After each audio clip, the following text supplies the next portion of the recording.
CLP సమావేశం ముగిసింది. మనతో ఎమ్మెల్యే దొంతి మాధవరెడ్డి ఉన్నారు. వారిని అడిగి మరింత సమాచారం తెలుసుకునే ప్రయత్నం చేద్దాం. మాధవరెడ్డి గారు చెప్పండి, సిఎల్పి సమావేశంలో ఏ అంశాలు చర్చకు వచ్చాయి?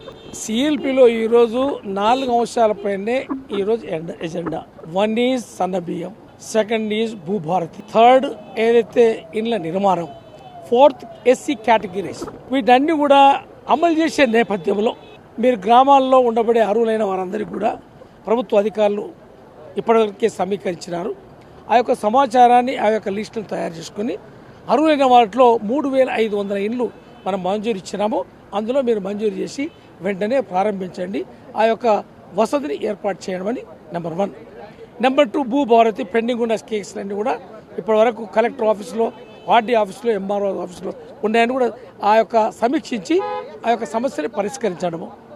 3వది సన్నబియ్యం. ఎక్కడైతే రేషన్ కార్డు అందలే వారికి కూడా రేషన్ కార్డ్స్ ఇస్తాము. ఆ సన్నబియ్యాన్ని పూర్తి చేస్తారో ఎక్కడ కూడా దేశంలో ఏ రాష్ట్రం కూడా ఇవని యొక్క కార్యక్రమాన్ని ప్రజలకు తెలియజెప్పి సద్వినియోగపరచుకోండి.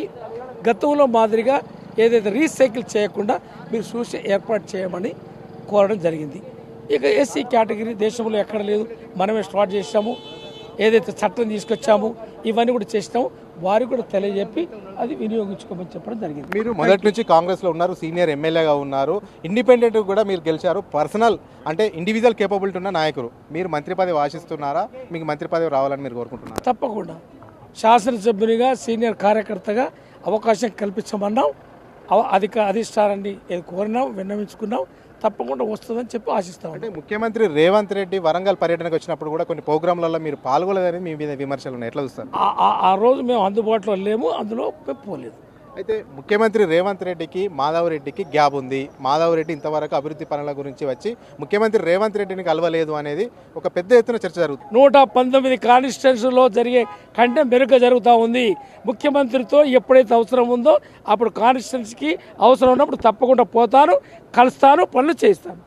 అంటే ఇంకొక లాస్ట్ క్వశ్చన్ చివరిగా, మీ ప్రభుత్వం పడిపోతుంది, మీ ప్రభుత్వాన్ని పడగొడతాము, బిల్డర్లు, రియల్ ఎస్టేట్లర్లు అంతా కూడా ప్రభుత్వాన్ని వడగొట్టాలి అని అంటున్నారు అనేది కూడా పెద్ద ఎత్తున కొత్త ప్రభాకర్ రెడ్డి ఈరోజు కామెంట్ చేశారు. అంతే మీడియా సృష్టి, మీడియా వాళ్ళనే తప్ప కాంగ్రెస్ ప్రభుత్వం ఏ రోజు కూడా ఈ 75 సంవత్సరాల్లో ఏ రోజు కూడా పడిపోలేదు.